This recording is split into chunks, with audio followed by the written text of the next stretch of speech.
E aí, pessoal, beleza, turma? Tudo bem? Mais um encontro nosso aí. Vamos conversar um pouco mais de história hoje. Hoje nós vamos começar tratando República. República é o nosso tema hoje. Eu queria conversar um pouquinho de República, já que é o nosso último encontro, né, nesse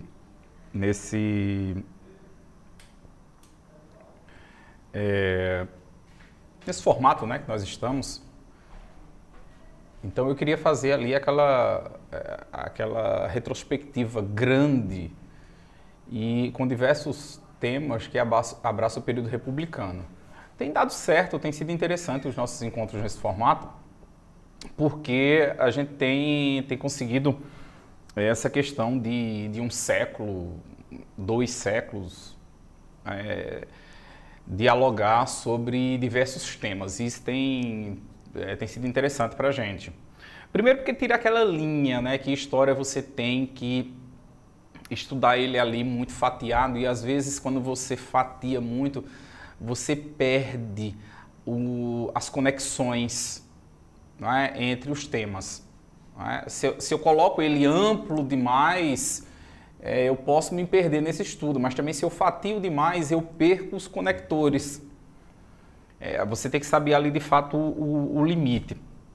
E aí por isso que eu tenho colocado aqui um período de um século mais ou menos dos nossos estudos.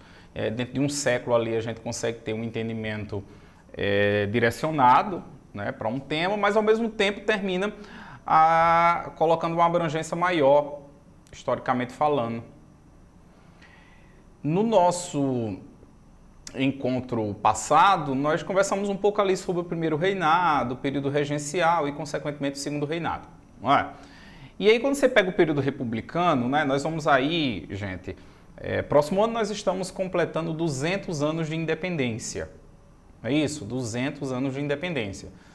Ficamos ali totalmente independente de Portugal em 1822 e vamos agora para 2022, 200 anos, cara, assim, como passou rápido esses 200 anos.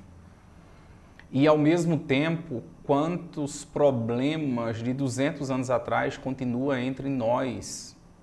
É interessante, né? Você olhar um país, 200 anos de independência, e você perceber ali muita coisa na sociedade que é herança, e não uma herança boa, do período colonial.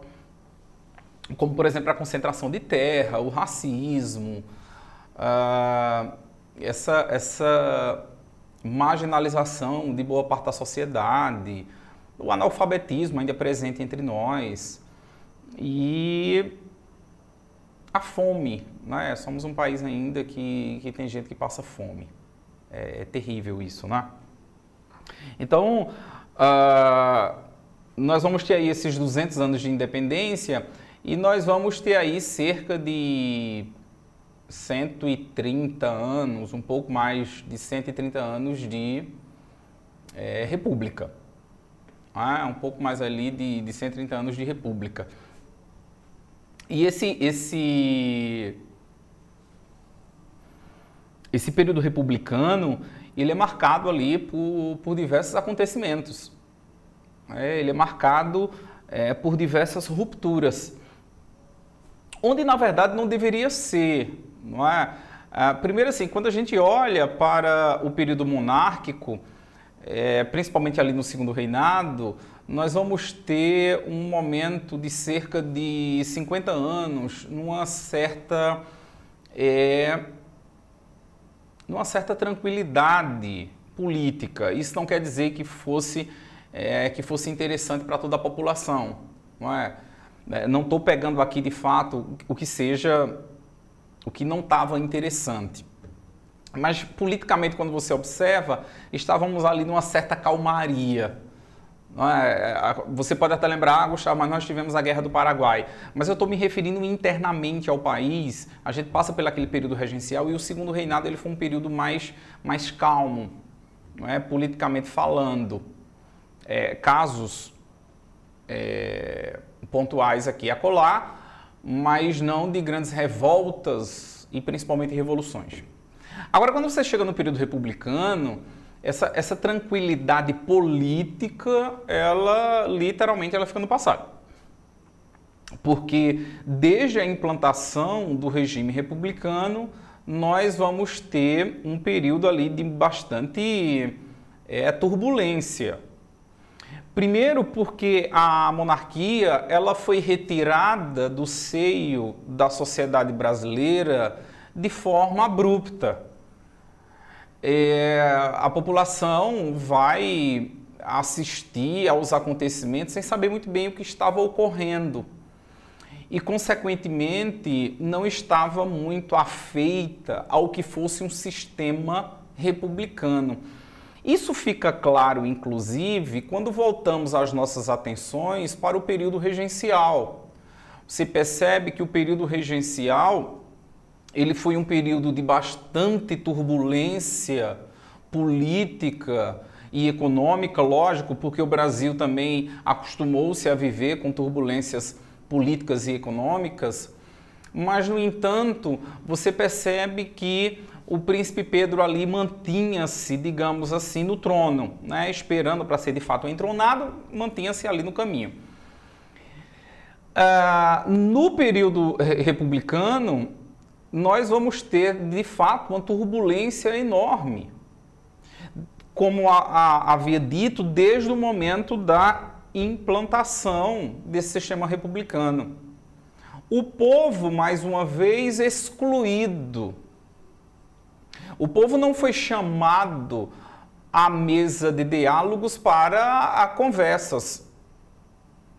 O povo não foi consultado em votação plebiscitária para uma escolha entre o sistema monárquico vigente e o sistema republicano vindouro. Até porque me parece que dependeste da população, ele não teria vingado. Mas bem, temos ali o golpe.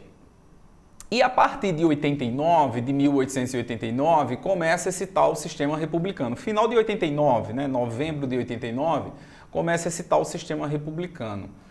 E ali no momento também já é interessante que nós vamos ter diversas cabeças pensando que seria uma república. Lembro-me bem de quantos barões, condes e viscondes, mesmo no sistema republicano, onde esses títulos não valiam nada, ainda fazendo questões de assim ser chamados, de forma muito pomposa, pelos seus títulos nobiliárquicos. Ora, é uma república que nasce sem saber que república seria esta. Coloca-se ali o Deodoro da Fonseca como um governo provisório. Nada mais natural, qualquer governo naquele momento teria que ser provisório. A república, como eu disse, nasce de uma hora para outra, nasce sem berço e alguém teria ali que balançar esta jovem república. Coloca-se ali o Deodoro com a missão de dialogar e de conduzir a formação desta república. Parece-me que a pessoa é errada. Primeiro porque sempre foi monarquista. Inclusive com uma certa proximidade ao imperador. Por outro lado, já de saúde debilitada. Talvez nem soubesse muito bem que república era esta. Mas bem, conduz ali o início da república, é aberta a Assembleia Constituinte, que dará ao Brasil sua primeira Constituição republicana. O Brasil passava a se chamar República dos Estados Unidos do Brasil. Pasmem, República dos Estados Unidos do Brasil. Mostra que a nossa criatividade, olhar republicano não era lá essas coisas. A República e essa primeira Constituição, ela veio trazendo ali o que muitos destes republicanos, a elite, lógico, queria desde o Império. Mais liberdade para as províncias, que agora passavam a se chamar estados. Mais liberdade no federalismo. Essa Constituição traz o registro civil de casamento, o atestado de óbito, a certidão de nascimento, mantém o Brasil bicameral, com Câmara e Senado, para mandatos ali de 4 anos. Mas o voto que viria do povo ainda ficou bastante reduzido. Votava apenas os homens maiores de 21 anos e alfabetizados. E isso é o que dizia a lei. E se a lei dizia que votava apenas os homens maiores de 21 anos e alfabetizados, isso significa que não chegava a 5% da população, mantendo-se excluído boa parte da sociedade brasileira. Então não é uma república que veio para ser popular. Na verdade, é uma república que veio para ser oligárquica. Ela veio para ser governo de poucos.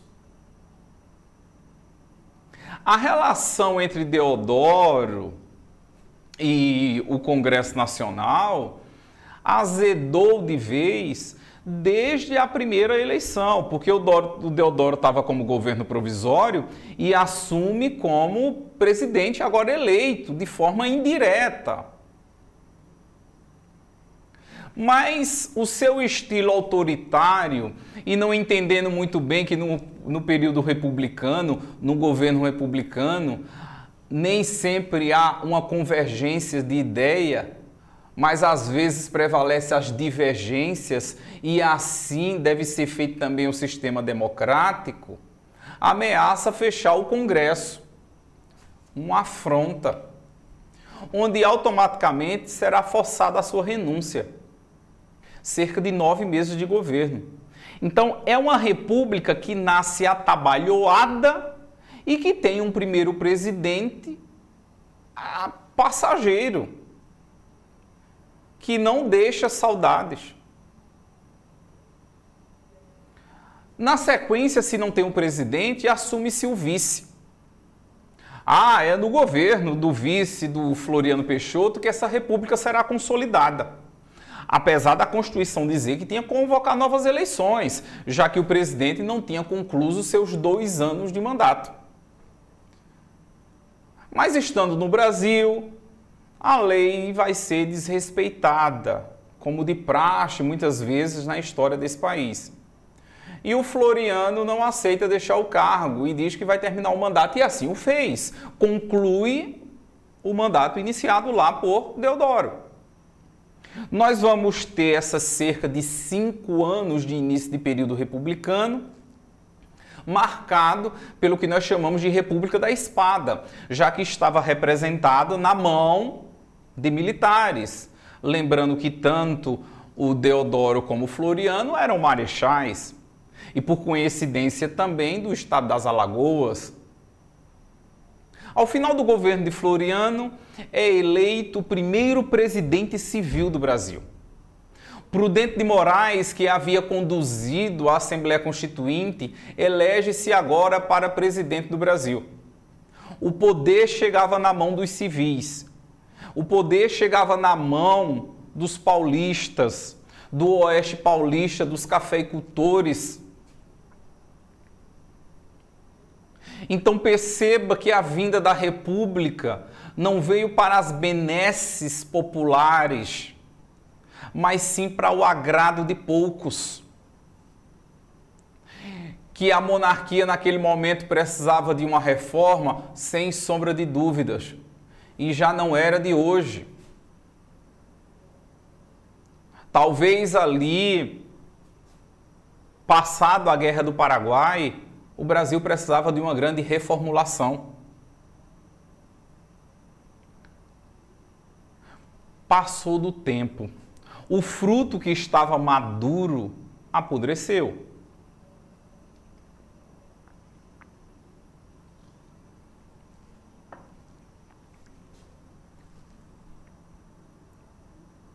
Porque quando colocamos uma certa defesa no período monárquico, não quer dizer que estava tudo mil maravilhas. Precisava-se de uma reforma, sem sombra de dúvidas. Mas era o sistema republicano mesmo a solução? E não podemos comparar apenas a partir dos dias de hoje. Até porque hoje estamos vivendo uma democracia e uma Constituição de 1988, ou seja, muito recente. Ao pegar o percurso republicano, percebe-se que para chegar até os dias de hoje, e olhe que não estamos nos tempos melhores de nenhuma república,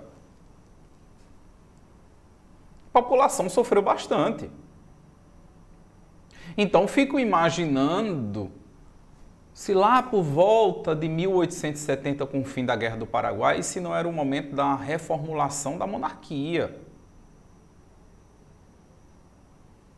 Mas é sempre aqueles pontos ali que se coloca, se, né? E se tivesse sido assim? Boa noite, Matheus. Muito obrigado, obrigado sempre pelo elogio, pela participação. Valeu, sempre. Vocês que são maravilhosos. Então, meus queridos, o governo do Prudente de Moraes, o nosso terceiro presidente e o primeiro civil, já começa a enfrentar o Brasil real. E que Brasil real é esse? É o Brasil marcado pelo latifúndio. É o Brasil marcado pela pobreza, pelo analfabetismo, pelo atraso econômico. Revoltas não irão faltar durante o período republicano. Porque perceba, essa elite ela vai fazer de tudo para se manter no poder. E ela vai se manter no poder através de algo que é muito importante para qualquer político: o voto. O voto tem uma importância, gente, fantástica. Boa noite, Sam. Boa noite, Diego. Correia Lopes. Não sei te dizer, Correia, você vai ter lives ali de geografia, tá? Mas acho que o pessoal me informa depois. Valeu, Iago. A elite chega ao poder através do voto e aí automaticamente que a gente tem que perceber essa importância do voto. Para quem é político sabe que ele só vai chegar lá através do voto. Eles sabem a importância do voto. Cabe à população saber a importância do voto. Porque eu estou falando de um período que essa população não votava. Não votava de forma alguma, Matheus. E hoje podemos fazer nossas escolhas. Próximo ano vamos escolher o próximo presidente do Brasil. Nossos próximos deputados, senadores, somos nós que vamos escolher. Necessário. Viva a democracia. E já que estamos no sistema republicano, viva a república. Apesar de eu ter sido contrário à queda da monarquia, ter sido contrário ao golpe, ainda me lamento até hoje. Mas, passado 30 anos, é isso que temos. República. Então, precisamos cada dia melhorar esse sistema republicano. Né? Melhorar o sistema republicano. Será que vai mudar para 37 anos mesmo, galera? Professor Gustavo, melhor de todos os tempos, seu fã, abraço. José Rafael. Um grande abraço para ti, Rafael. Deus te abençoe, você e sua família, que Deus te proteja sempre. Obrigado sempre pelo incentivo, tá? Por enquanto, Rafael, se vai mudar mesmo para 37 ou não, fica só ali no debate por enquanto. Até lá a gente faz o seguinte, a gente estuda. Estuda e e vamos sair aí fazendo tudo que é concurso. Quem fez, por exemplo, o concurso Campina Grande, né, coloque aí depois que você fez o concurso lá de Campina Grande, sério que estava muito boa a prova, pelo menos as 3 questões de história que estavam lá, cara, até indiretamente, na aula anterior à prova eu estava comentando sobre a revolta do Quebra-Quilos. E aí, por coincidência, cai lá, cara, a revolta do Quebra-Quilos, né? O professor de história termina adivinhando algumas coisas. Né? E a galera lá, Gustavo, caiu revolta do Quebra-Quilos lá. E a gente nem estava estudando revolta do Quebra-Quilos. Eu acho que foi uma coincidência ali de eu ter tocado nesse ponto. Então, por enquanto, vamos estudando, tá, Rafael? Vamos estudando e vai dar tudo certo. Vai dar tudo certo. Nós temos ali no início republicano, meus queridos, essa importância do voto. E aí, consequentemente, estamos falando de uma época, volto a dizer, a lei dizia que votava apenas os alfabetizados, mas na prática não era bem assim. Porque na prática votava quem a liderança política, a autoridade de determinada região mandava. Principalmente aqui no Nordeste havia uma prática chamada de coronelismo. Coronelismo, que não era de hoje, porque vamos lembrar que essa figura do coronel, ela vinha ali desde do período regencial da Guarda Nacional. Então quem fazia parte da Guarda Nacional ali terminava recebendo ali esse título. E aqui no Nordeste foi se tornando sinônimo, né? Dono de terra, de escravo, de gado, coronel. Então passou a monarquia, mas a galera ainda com o título ali de coronel, sabe? E esse coronel, ele foi se tornando ali uma figura, literalmente, uma figura quase que folclórica para a nossa região. E é ele que garante o voto. É ele que garante o famoso voto de cabresto, porque ele tem o curral eleitoral. Ele tem o curral eleitoral. Pois é, Matheus, a troca de favores. E essa troca de favores, Matheus, que vai existir entre o coronel, mas também entre as lideranças políticas. E que em alguns casos não mudou muito. Até porque se a gente fala de voto de cabresto e de curral eleitoral, literalmente como boi, como vaca, ainda existe hoje.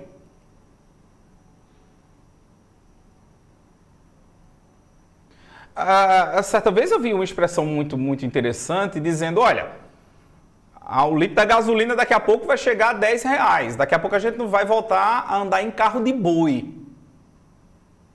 Mas, a mesma pessoa dizia, mas a vantagem é que boi, que gado é o que não falta nesse país para puxar carro.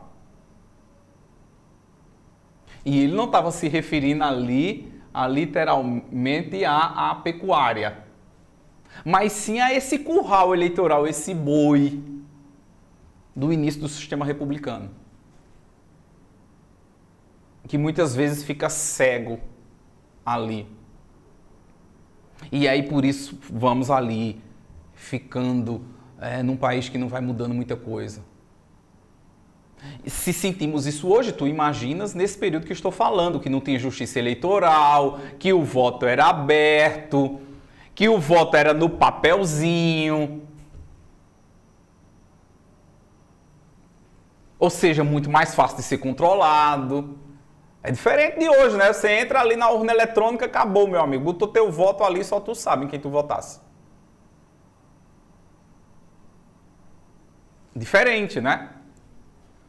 De que você colocar ali o papelzinho, todo mundo sabia quem você votava. Então vai sendo feito um arranjo político, principalmente a partir do governo de Campos Salles, o nosso 4º presidente, o 2º civil. O Campos Salles vai criando um arranjo político chamado política dos governadores. Ele chamava política dos estados, porque ele dizia que com isso estava dando mais liberdade aos estados. Mas, na verdade, volta nesse ponto que você colocou aí, Matheus Felipe. Troca de favores.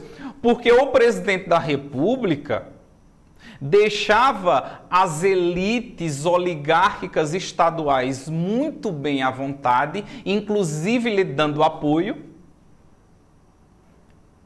para se manter no poder em âmbito estadual, e em troca essas elites votavam, apoiavam e elegiam apenas candidatos que apoiassem o governo federal. Eis a troca de favores chamada de política dos governadores, que veio no último concurso da Polícia Militar de Pernambuco. Essa troca de favores. Boa noite, Anderson. Forte abraço, querido. E aí, o que acontece? Você tem a política dos governadores, essa troca de favores entre o poder central e os estados. E essas oligarquias dominam o cenário político. Que oligarquias principais? Ora, Rio Grande do Sul, Rio de Janeiro, São Paulo, Minas Gerais, Bahia e Pernambuco, essas 6 oligarquias era a grande força política do Brasil. Certo? Essas 6 oligarquias. Com destaque para São Paulo e Minas. Os 2 maiores colégios eleitorais, é onde estava ali, naquele momento, a grande riqueza do café.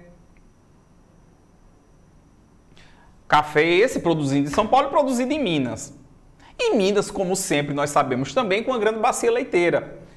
É aí automaticamente, pessoal, que consequentemente entra essa tal política do café com leite.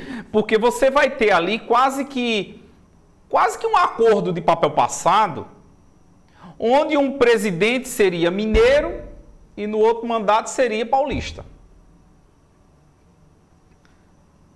Minas, um grande produtor de leite, e São Paulo com uma grande produção cafeeira, seria a política do café com leite. Mas sempre lembro para a gente não ser tão simplista nessa análise.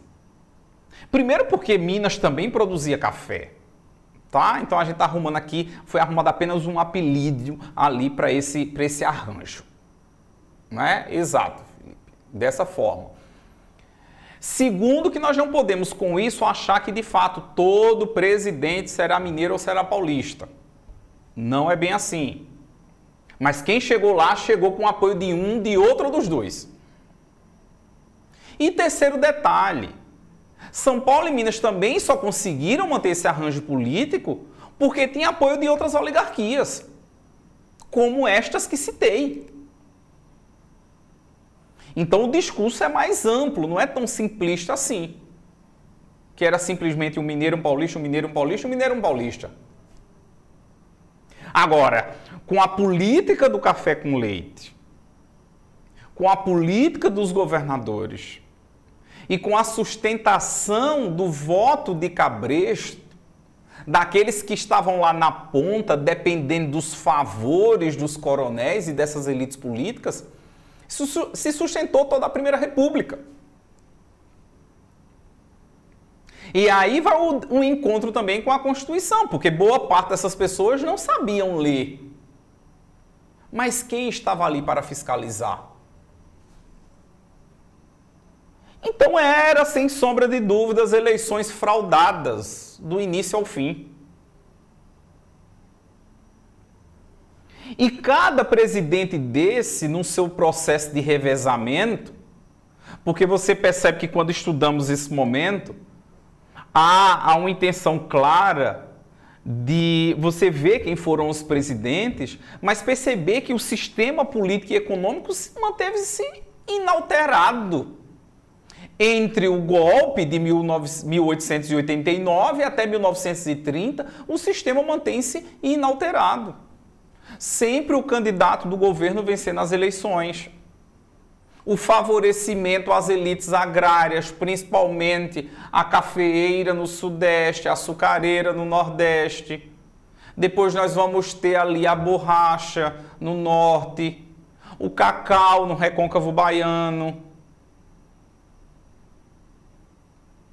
Os produtores de gado e as charqueadas no Rio Grande do Sul. Não há um programa de educação, transporte, segurança para a população. Não existe isso, não tratamos disso. É uma população marginalizada. Exatamente, Mateus. A corrupção vadiava e o pior ainda continua.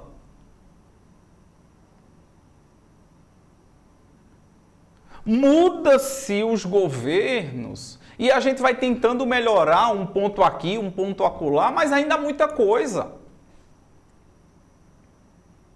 Ainda há muita coisa. Eram governos que trabalhavam para eles próprios. Fica claro, por exemplo, ali no governo de Rodrigues Alves, houve o que nós chamamos de Convênio de Taubaté. O Convênio de Taubaté será digamos assim, um acordo entre os governadores de Minas, São Paulo e Rio de Janeiro. E o acordo era comprar o excedente de café com dinheiro público para manter o preço do café estabilizado. Então comprava-se o excedente para não deixar o preço cair, com dinheiro público investido na compra de café. Um escândalo.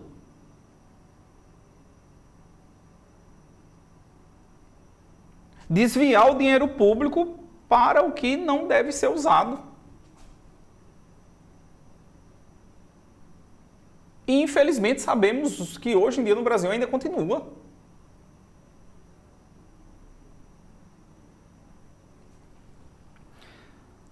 E aí, detalhe, o presidente na época, Rodrigues Alves, não participa desse acordo, viu? E esse é um ponto que não se pode levar para Rodrigues Alves, para o presidente. Isso foi um acordo entre os governadores.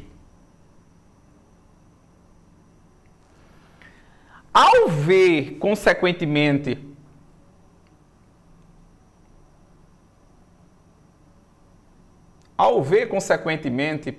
acordo para comprar o café que passou da produção.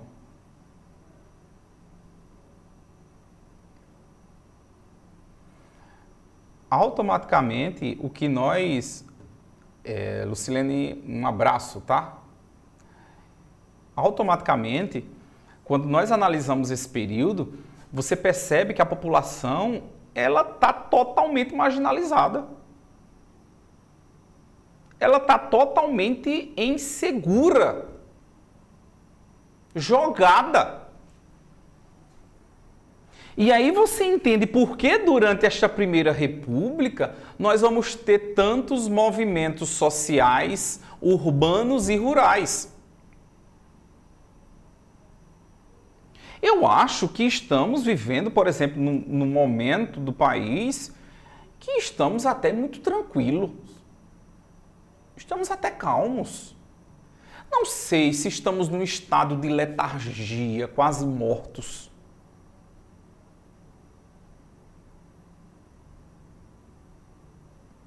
Não sei se o Covid nos deixou assim, ou a fome mesmo, que abate boa parte da população, ele deixa sem forças para a luta. Porque quando olho para essa Primeira República, uma parte da população lá se movimentou. Movimentos rurais. Tivemos no interior da Bahia, Canudos, a Guerra de Canudos. Guerra de Canudos. Movimento rural. Você tem ali no interior da Bahia um ajuntamento de sertanejos pobres, em torno de Antônio Vicente Mendes Maciel, mais conhecido como Antônio Conselheiro. E o que é que tinha tão bom ali na comunidade de Canudos? Bom, eu não passava fome, eu não estava debaixo da autoridade do coronel, eu não pagava impostos. Mas Canudos começa a incomodar. Aos olhos do clero, dos fazendeiros e do governo, Canudos era um péssimo exemplo. Para o governo, Canudos não pagava impostos. E ainda começa a ser acusado de ser monarquista e querer derrubar a república. Olha só. Para o clero, estava ressentido pela força religiosa de Antônio Conselheiro. E para os fazendeiros, lógico, perdendo mão de obra, não tendo autoridade ali naquela região. O governo foi lá para negociar, para entender as necessidades daquela população? De forma alguma. O governo foi lá para acabar com tudo. Para matar, para degolar, esfolar e acabar com aquilo.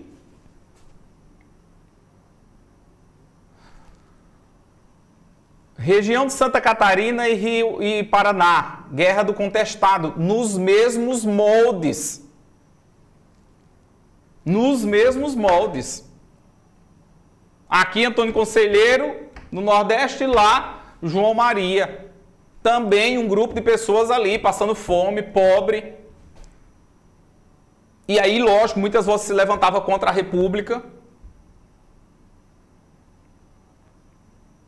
E o governo vai fazer a mesma coisa, chegar lá, matar, acabar, esfolar e tudo. É assim que se faz. Ou é assim que não estão fazendo ainda, com boa parte da população indígena que ainda sobrevive? Deixa-se morrer de fome, de malária, de dengue, de coronavírus. Porque se ela sumir, o terreno fica livre para os garimpeiros, para os madeireiros.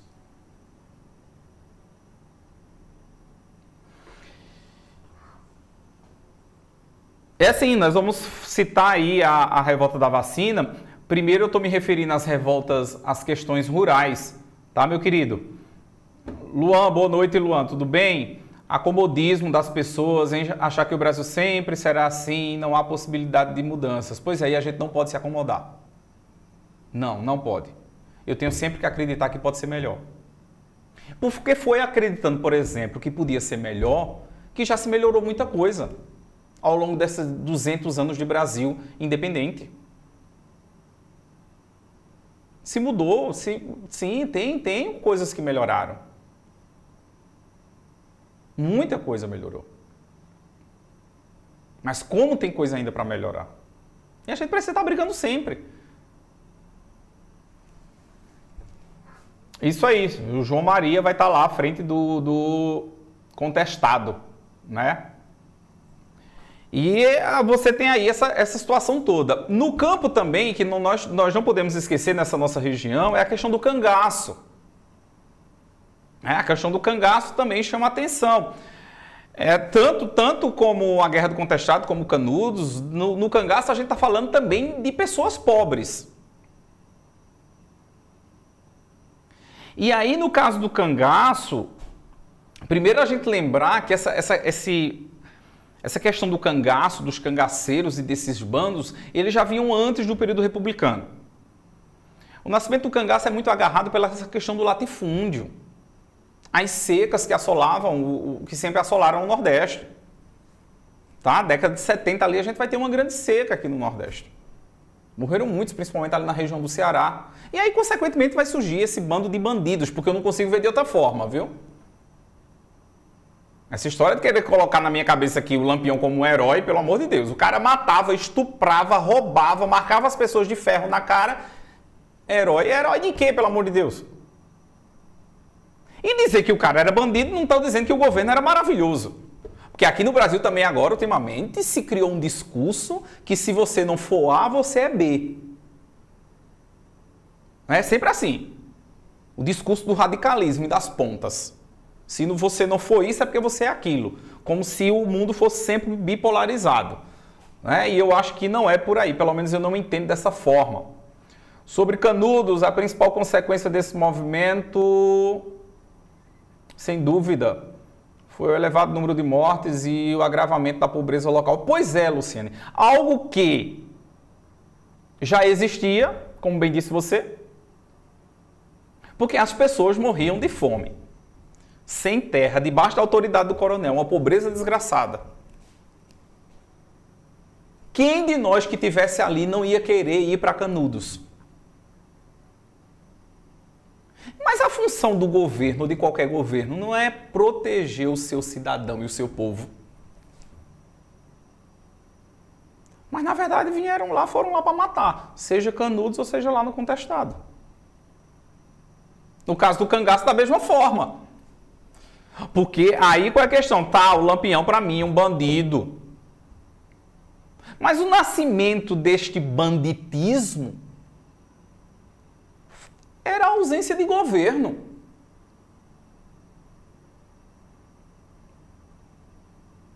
Porque senão, se eu pensar que o cara é um herói, fazendo ali uma comparação aos nossos tempos de hoje, então eu vou colocar que o miliciano é herói. Mas ao mesmo tempo eu tenho que entender que o surgimento da milícia em algumas regiões do país, ela só ocorre quando há ausência de Estado. Para que a população se sinta protegida, de fato. Então, movimentos aí rurais, o Alisson, um abraço, meu querido. Alisson Vinícius, bom demais ter você por aqui. Os movimentos aí de contestado, de Canudos e do cangaço, a gente coloca aí como movimentos rurais. E quando vamos para a área urbana, também vamos ter movimento. Nós vamos ter ali, por exemplo, a revolta da Chibata, uma revolta que ocorre dentro da Marinha, da Corporação da Marinha, porque a gente está falando ali por volta de 1910 e você tem a maioria dos marinheiros ali, boa parte deles, gente, de negros, de mulatos. A alta oficialidade da Marinha era branca, abastada, endinheirada. Os marinheiros ali, mais simples, salários baixos e ainda por cima, ainda levando chibatada no convés quando cometia algum delito. Como se tivesse na senzala. O que fazer? Revoltar-se. Volto a dizer, parece que a gente está num período ali de muita calmaria, porque a galera aqui se revoltava.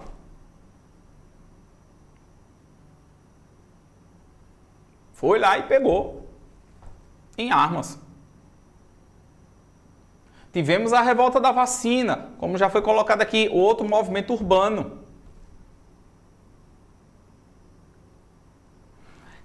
E aí como os contextos são diferentes, né? Porque naquele momento a vacina era algo desconhecido para boa parte da população.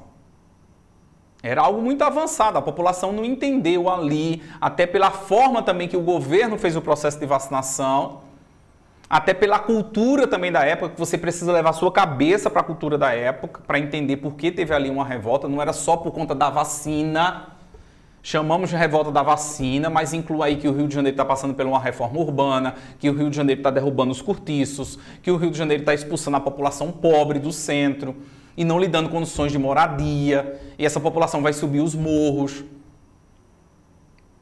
Uma população que está morrendo de varíola, de febre amarela.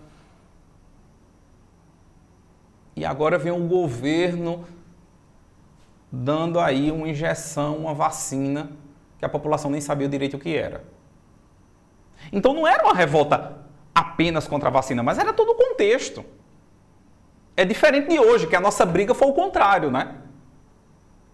A nossa briga foi a gente querendo vacinar e governos incompetentes não levando a sério a vacina. É o contexto diferente. Zé Felipe, Lampião era apenas um cara qualquer, o governo foi quem o fez assim. Pois é por isso que eu estou colocando, Zé Felipe. Ele Se você pega ali a figura do Lampião, no meio de toda a pobreza do Nordeste, era só mais um cara, de fato. Agora, quando há a falta de governo, aí, consequentemente, esse cara ele vai ganhar destaque pelo mal e não pelo bem. Mas é esse ponto também que a gente não pode esquecer. Para a gente não endeusar aí o Lampião como sendo herói, não é? No caso aí da revolta da Chibata, exatamente, Mateus, contra os castigos corporais, mas também nunca pega restrito. Em história, você nunca pega o tema restrito, sempre tem algo a mais, tá? Então, no caso aí da chibata, por exemplo, não era só as chibatadas, mas já era também ali a carga exaustiva do trabalho, os baixos salários, a alimentação péssima e ainda por cima o cara levar a chibata. Não é, Felipe? Com certeza ficava bem difícil. Imagina, botar você para trabalhar Botar você, Matheus Felipe, para trabalhar duro, ainda por cima não lhe dar uma boa alimentação e ainda por cima ainda meter a vara em você. Aí, né, complicado, não é? No caso da vacina, a mesma coisa. Era você estar sendo expulso ali do centro, porque era cheio de cortiços, insalubres, lógico, a cidade estava um terror, suja, cheia de ratos, varíolas, febre amarela, tal, tudo mais. O governo tinha que agir, beleza, mas tinha que pensar também na população, quando é que vai essa população? E ainda por cima vinha essa questão da vacina. Então, cada movimento desse, meus queridos, pegue assim, com um olhar amplo. E não querendo assim, bem objetivo. Revolta da vacina foi contra a vacina. Chibata foi contra a chibata. Não, pegue um contexto do movimento que estava acontecendo. O que é que estava sendo colocado naquele momento. Isso, Alisson, fora essa questão também dos ratos, né? Havia essa questão de desratização do Rio de Janeiro e a população ali inventou de criar ratos que era para poder receber alguma coisa lá do governo. O Matheus aqui coloca aí, foi foda levar chibata, Deus é mais. Pois é, Matheus. Levar a chibatada lá, tá, Matheus? Era levar a chibatada. Tô entendendo aqui. Você é uma figura, Matheus. Cleiton Renan. Um abraço. Obrigado, Cleiton. Sou não. Tô tentando. Eu vivo estudando história junto com vocês para poder saber um pouquinho. E aprendo um bocado com vocês aqui. Vou lendo e vou discutindo. E nós vamos juntos aprendendo. E é assim que eu gosto, juntos aprendendo. Não tem essa história de querer saber sozinho, não, porque fica chato. Acho que é por isso que eu gosto tanto de história, que é bom falar, né? E é bom quando ouve também ali a história do outro. É gostoso e quando junta, e quando vem uma dúvida e a gente pesquisa. Isso é fantástico, cara, bom demais.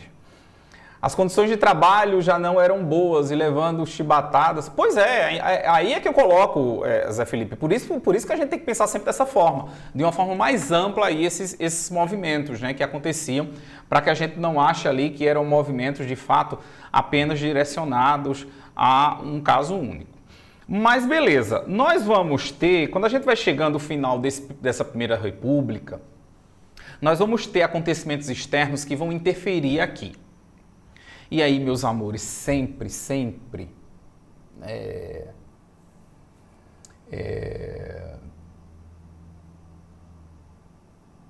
vamos pegar uma coisa aqui interessante. A ideia é sempre observar a história do Brasil, mas chega a determinados momentos que você só vai entender melhor se você observa o que estava acontecendo no cenário internacional. E aí, quando a gente chega no ano de 1929, a gente está tendo o governo ali do Washington Luiz. O anterior tinha sido o Arthur Bernardes, que era um mineiro. O governo de Arthur Bernardes já foi um tumulto, viu? O governo de Arthur Bernardes já foi um tumulto. Por quê? Porque no governo de Arthur Bernardes vai estourar outro movimento que você não deve esquecer, que é o tenentismo. E o movimento tenentista, ele vinha trazendo aquela necessidade de mudanças na sociedade. Até porque os tenentes refletiam a realidade da classe média, e principalmente a classe média urbana. É um Brasil que já alcançava um nível elevado, urbano. Já não era um Brasil apenas rural. Entende? Então, você tem esse movimento tenentista com a tentativa de derrubar o governo de Washington Luiz. Nós vamos ter acontecimentos, por exemplo, como a revolta do Forte Copacabana.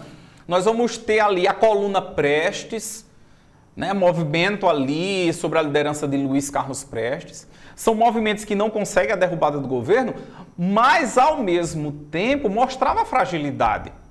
E olha que coisa interessante, quando você está pegando aí por volta de 1926, governo do Arthur Bernardes, né, final do governo de Arthur Bernardes, 1926, olha quanta coisa está acontecendo ao mesmo tempo. Você tem a Coluna Prestes acontecendo, esse destacamento percorrendo o país.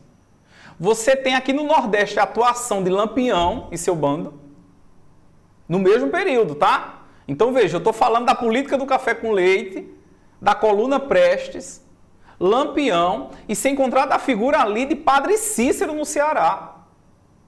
A década de 20, nós vamos ter tudo isso junto e misturado. Por isso que não dá para ser de fato ali separado, sabe? Não dá para ser separado. Érico, um abraço, meu querido. O Soares aí, não entendi muito bem o que é que queria dizer, Soares, aí.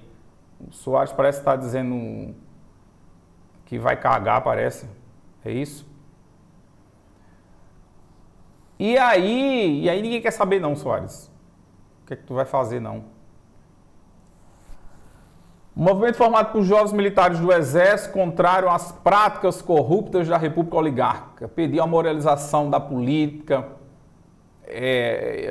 o fim desse voto de cabresto. Agora, Matheus, um ponto interessante aí também, porque os tenentes se colocavam ali sendo os top, tu tá entendendo? Sendo o grupo que iria salvar o Brasil para tudo mais.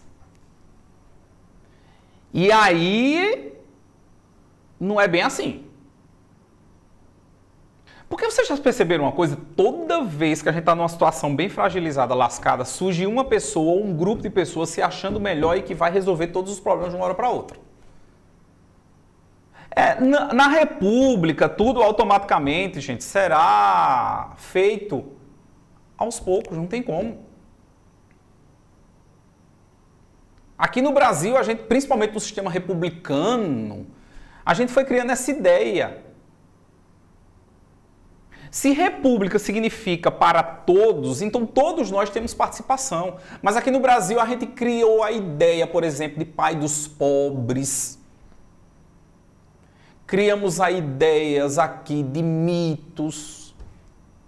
E quando você para pensar que você vai olhando a história do Brasil, no momento que a gente foi despejando mais esperança em uma única pessoa e etc, etc, foi o momento que a gente mais se lascou. Eu tenho que entender que república, o sistema republicano precisa ser ali de fato para todos. Todos têm que participar. Todos nós somos cidadãos. Então, do momento ao voto, a crítica e a construção dessa cidadania e do governo melhor. Sempre precisamos, de fato, lembrar disso. 1929, por exemplo, você tem o Washington Luiz no poder. E aí nós vamos ter o que é chamado de crise perfeita. Qual é a crise perfeita? Essa que nós estamos vivendo hoje no Brasil. Nós temos hoje no Brasil uma crise política, porque não sei se o inquilino do Palácio do Planalto às vezes tem a mente sã. Às vezes até pensamos que a pessoa não passa nenhum teste psicológico e criou-se ali um clima político terrível no país. E por outro lado, ninguém discute também que estamos numa crise econômica. A não ser que todos aqui têm, todo final de semana, feito churrasco aqui com as melhores picanhas, as melhores carnes. Tem feito compras de supermercado, enchendo 2, 3 carrinhos com salário mínimo. Se não é esse o caso, e a inflação ali quase batendo 2 dígitos, significa que nós estamos ali no meio de uma crise política e de uma crise econômica. É isso que vai acontecer em 1929. Por que a crise econômica? Porque o mundo capitalista entra em crise. A Bolsa de Valores de Nova York quebrou e aí, consequentemente, os Estados Unidos era nosso maior parceiro comercial, principalmente para comprar nosso café, lascou agora. Então o Brasil entra também nessa crise. Então entramos numa crise econômica. E para completar veio uma crise política. Por quê? Porque o presidente Washington Luiz Paulista, seguindo ali a política do café com leite, os acordos da política dos governadores, deveria indicar o mineiro, né? Inclusive era o governador de Minas, ele deveria indicar o Antônio Carlos de Andrada para ser presidente. E ele não indica, ele indica o outro paulista. Fazendo isso, ele cria um cenário político adverso para a Primeira República. rasga ali o acordo da política do café com leite. Só virando professor de história para fazer compras. Eu tenho feito sim compras, mas sempre, Luan Matheus, fazendo compras ali no finalzinho na feira, que é quando o cabo encontra ali já umas coisinhas mais baratinhas, tá tendo cabo briga lá na feira e dá para comprar ali umas coisinhas. É diferente de estudante, porque estudante geralmente não é casado, não tem filhos como professor, aí tem dinheiro de sobra, graças a Deus. Paga o cursinho, pode ir para Gustavo Lima no final de semana, isso sem contar nos happy hours em Tati. Crise política e crise econômica junto agora, porque Minas se recusou a apoiar o candidato de São Paulo, o Júlio Prestes. Passou a apoiar um candidato vindo da oposição, o Getúlio Vargas, governador do Rio Grande do Sul. Crise econômica porque, consequentemente, a gente não tinha ali, a situação econômica estava bem difícil. O Matheus coloca aqui pra gente, preocupado com a crise, São Paulo e com as exportações de café, rompe o pacto oligárquico e indica o paulista Júlio Prestes. Pois é, na verdade, Matheus, eu fico pensando assim, o que é que estava passando na cabeça do Washington Luiz? Eu acho que ele estava muito seguro. Sim, ele estava preocupado com São Paulo, sem sombra de dúvidas. Mas eu acho que ele estava ali muito seguro que venceria as eleições com o seu candidato. E venceu, lógico. Não sabia o que vinha lá na frente. Porque nesse momento rompeu o apoio de Minas, rompeu o apoio com o Rio Grande do Sul de Vargas. Mas bem, as eleições fraudadas, Júlio Prestes venceu as eleições. Agora, entre vencer as eleições e levar a faixa de presidente da República, aí é outra coisa. Aí é outra coisa. Porque se o Brasil já estava um barril de pólvora por conta do movimento tenentista, agora, para completar, o meio político já não se entendia. Porque para pensar, gente, um presidente da República, independente desse momento político, um presidente da República ele precisa harmonizar. Sim, sempre nós vamos ter o presidente da República com a base de apoio e a oposição, que é importantíssimo em qualquer democracia, tem que ter oposição. Se não tiver, é ditadura. Mas cabe ao presidente da República ser aquela pessoa que consegue ao máximo o diálogo, a conversa. Porque ele não é presidente de um grupo, ele é presidente da República. O Washington Luiz, nesse momento, parece que queria ser presidente apenas com o voto em São Paulo. Bem, conseguiu a eleição, o Júlio Prestes vai lá e vence as eleições. Mas aí o barril de pólvora estoura. São tenentes insatisfeitos, custo de vida lá em cima. O governo acusado de fraude. O vice na chapa de Getúlio Vargas assassinado. O governador da Paraíba, João Pessoa, assassinado aqui em Recife, ali na Rua Nova.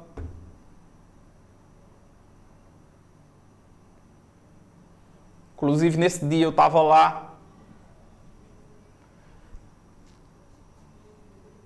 Estoura o barril de pólvora. E o que é o estouro deste barril?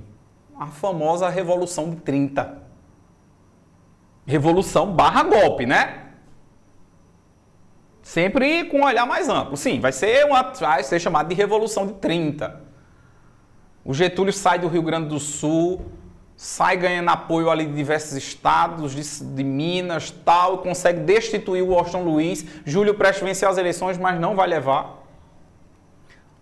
Mas não deixa de ser um golpe, já que ele de fato ali não foi eleito, não é verdade? Não deixa de ser um golpe. E aí chega o Getúlio Vargas no poder, meus queridos. Chega Getúlio Vargas no poder colocando um fim nessa Primeira República. Então, essa Primeira República que nós abraçamos hoje aqui no nosso encontro, ela é muito importante para a gente porque ela veio nos últimos editais. Veio como política dos governadores, voto de cabresto, curral eleitoral. E mesmo as revoltas que não venham diretamente, mas automaticamente explica parte desse coronelismo e da atuação deles. Então é tema que de fato deve ser pego. E você viu que aqui eu citei também um tema internacional. A quebra da Bolsa de Valores de 1929. Ah, lá no edital, nos concursos, vai vir lá 1920. Não, não vai. Mas você não pode deixar de fora, porque ele também serve para você entender um pouco o Brasil de 1929. Não restrinja os seus estudos. Amplie-os. Tua percepção histórica vai ficar mais visível quando você de fato entenda. Sempre se pergunte, por que isso? Não perca isso que a gente ganhou desde a infância, né? Quando a gente é criança ali, a gente tudo pergunta, por quê? Por quê? E a gente vai perdendo isso. Não, sempre o porquê. Às vezes vai ter resposta. Às vezes não. Às vezes tem resposta que não convenceu. Às vezes já tem resposta que convenceu. Mas o importante é sempre a curiosidade em história. É isso que deixa a disciplina viva, interessante, gostosa de debate. Como, por exemplo, esses encontros nossos. Que apesar de eu estar aqui e você aí, eu termino sentindo indiretamente você. Obrigado, meus amigos. Mais um encontro fantástico. Um Natal maravilhoso para ti, para a tua família, de muita paz, de muita saúde, sempre. Um ano novo de realizações, de muito estudo. O fruto, a semente estamos plantando. Então o fruto virá no tempo certo. Ele não pode vir verde, também não pode vir apodrecido. Ele tem que vir maduro. E aí, esse tempo, Deus sabe melhor do que a gente. Forte abraço, viu? Amo vocês. Fica na paz. 1930, fim da República das Oligarquias, golpe que levou Getúlio Vargas ao poder. Perfeito, Luciene, isso mesmo. Agora também não pega, Luciene, ao pé da letra como se essas oligarquias, por exemplo, fossem desaparecer, tá? Não esqueça que Getúlio Vargas também vinha da oligarquia gaúcha. O próprio Luiz Carlos Prestes dizia isso, que a eleição de 29 foi uma briga entre oligarquias. Tá? Elas não vão desaparecer de vez, certo? Mas, sem sombra de dúvida, terá mudanças. Um abraço, meus amigos. Até a próxima. Sempre bom conversar com vocês. Fiquem na paz.